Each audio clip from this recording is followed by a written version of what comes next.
François qui est mort au milieu de C'est le premier jour de l'Euro. Et maintenant, écoutez Yuri Gagarin.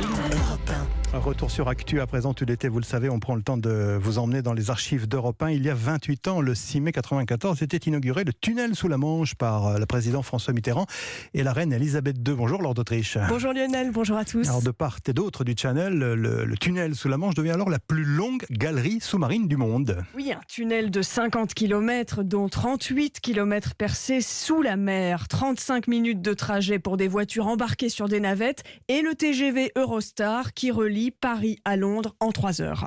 On badine agréablement, on ne sent rien, on ne voit même pas le temps passer.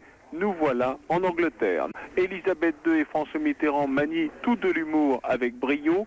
Pour un peu, on aurait presque l'impression que les Anglais et les Français ont toujours été les meilleurs amis du monde. À l'époque, on compare l'Eurostar et l'avion à la gare du Nord. Reportage pour Europe 1 de Jean-Michel Salvatore. Comme pour l'avion, il y a aussi des portiques de détection pour les bagages, contrôlés par la police de l'air et des frontières.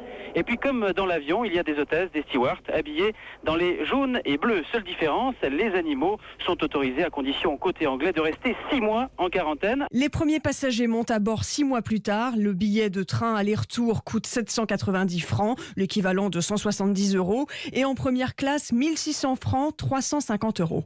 Vu mon grand âge, je croyais jamais le prendre. Pourquoi, quel âge avez-vous sans indiscrétion?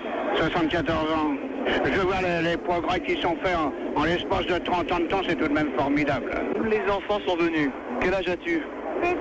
Et à l'origine, cette liaison à grande vitesse doit aussi rallier Amsterdam et Cologne. Et avec le tunnel sous la Manche, Laure, il y a aussi le pari que ça va dynamiser certaines villes.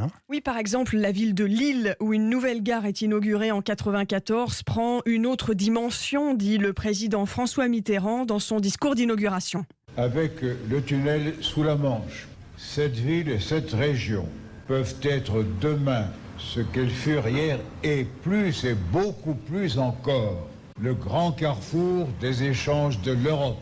Et au début des années 80, le Premier ministre Pierre Mauroy disait avoir convaincu Margaret Thatcher, Premier ministre du Royaume-Uni, pour construire ce tunnel. J'ai tiré le premier.